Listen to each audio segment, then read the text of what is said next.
मैं Shashank Banaras Hindu university BHU से हूं और मैं आज आप लोगों के लिए बहुत ही बेहतरीन शायरी का संकलन लाया है। आपका दिल खुश हो जाएगा सुन करके। लास्ट तक आप मेरे साथ बने रहे।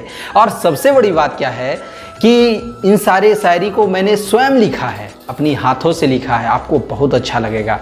और चलिए अब हम लोग चलते हैं प्रथम शायरी की ओर। प्रथम शायरी हमारे देश के नौजवान साथियों का है जो देश में के बॉर्डर पे लगे हुए हैं और वो अपने अंतिम युद्ध में जाते हैं और कुछ बातें अपनी डायरी पे लिखते हैं। वो कहते क्या हैं, आप मेरे शब्दों पे ध्यान दीजिएगा। मैं उनके डायरी के शब्दों का बयां कर रहा हूँ।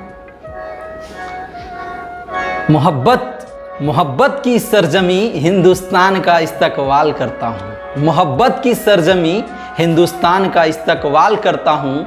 माँ की सुनी गोद और पिता के नम आँखों का सम्मान करता हूँ। देखिए क्या कहता है वो। हिंदुस्तान का सैनिक ही कह सकता है, हिंदुस्तान का बेटा ही कह सकता है। इतनी बड़ी बात, ध्यान दीजिएगा मेरे बातों पे। मोहब्बत की सरजमी हिंदुस्तान का इस्तकबाल करता हूँ। माँ की सुनी गोद और पिता के नम आँखों का सम्मान करता हूँ। मेरे बच्चे और बीवी को सलामत रखना ऐ भारत माँ। मेरे बच्चे और बीवी को सलामत रखना ऐ भारत माँ। मैं अब तुम्हारी रक्षा के लिए खुद को कुर्बान करता हूँ। देखिए इतनी बड़ी बात कोई एक देश का सैनिक, एक देशभक्त ही कह सकता है।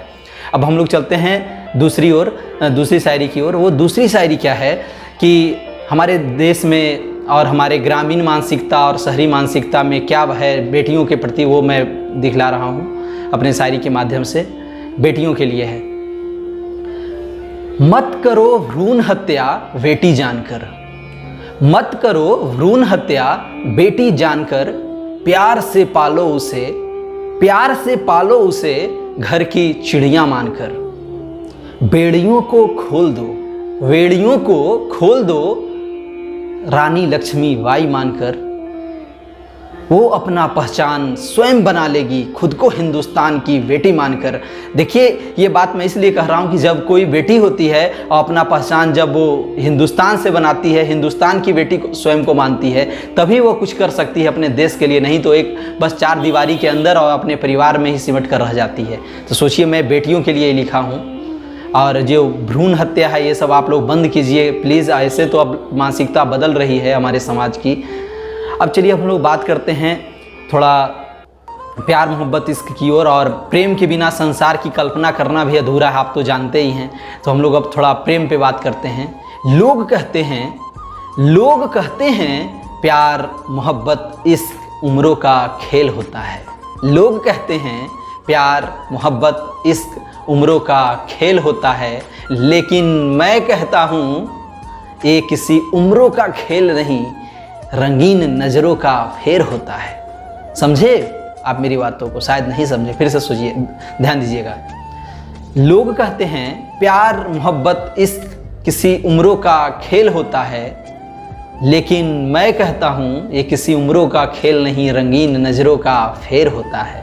देखिए मेरा कहने का मतलब जो रसिक मिजाजी व्यक्ति हैं वो 50 साल 60 साल के बाद भी थोड़ा उनका नज़र रंगीन ही होता है। इसीलिए कहा जाता है प्यार मोहब्बत इश्क कोई उम्र का खेल नहीं है, ये किसी भी उम्र में किया जा सकता है। और एग्जाम्पल में तो आप लोग को मैं क्या बता सकता हूँ, आप तो जानते ही हैं। अब हम लोग बात करते हैं थोड़ा गांव और शहर की ओर चलते हैं।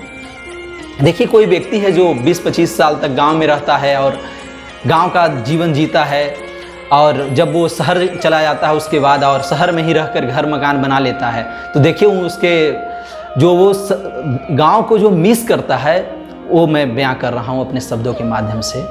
बूढ़े पीपल के छांव और मटके की दही कहाँ गए। बूढ़े पीपल के छांव और मटके की दही कहाँ गए। खटिये की नींद और चूल्हे की रोटी कहाँ गए। समझ रहे हैं? ध्यान दीजिएगा। बूढ़े पीपल के छांव और मटके की दही कहाँ गए। बूढ़े पीपल के छांव और मटके की दही कहाँ गए। खटिये की नींद और चूल्हे की रोटी कहाँ गए। अब तो तुम्हें वो गाय भी याद आने लगे। अब तो तुम्हें वो गाय भी याद आने लगे जब आप पैकेट का दूध खरीद कर खाने लगे। सोचिए कितनी बड़ी बात है। देखिए गांव में जो बूढ़ा पीपल होता है, पीपल मतलब वहाँ हमारे बाप दादा भी बैठते थे, आज हम भी बैठ रहे हैं। और जो खटिए की नींद है और चूल्हे की रोटी है, कितना अच्छा लगता है। मटके की दही गांव में ही ये सब मिलता है, शहर में कहाँ इसका आनंद आपको मिलेगा। और वो गाय का ओरिजिनल दूध कहाँ मिलने वाला है शहर में।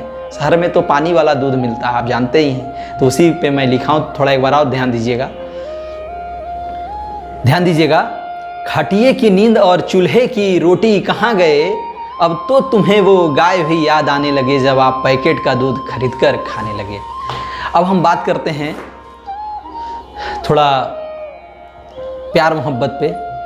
आप लोग को अच्छा ही लगता है, मैं जानता हूँ। तो प्यार मोहब्बत में एक है, कोई प्रेमी प्रेम का होता है और किसी समय के बाद वो दोनों आपस में उनका रिलेशन सही नहीं हो पाता है और दोनों का विवाह अलग अलग हो जाता है, अलग अलग दुनिया दोनों का बस जाता है। उसी पे मैं कह रहा हूँ, तुम्हें अपना न बना सका मुझे अफसोस नहीं है।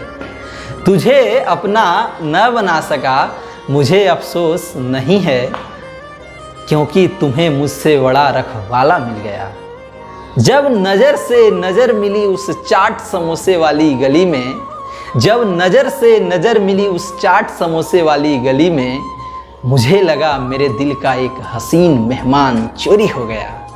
सोचिए इस तरह की बातें हम लोग जैसे कहीं कहीं पे मिलते थे ना, पहले प्रेम विवाह होने से पहले मिलते थे चाट समोसे वाली गली में। मतलब कि वहाँ सभी लोग खाते पीते हैं, लेडीज जेंट्स सब, तो वहीं पहले भी मिला करते थे। फिर एक बार गलती से कभी मिल गए तो उसी समय लगा कि मेरे दिल का एक हसीन मेहमान चोरी हो गया।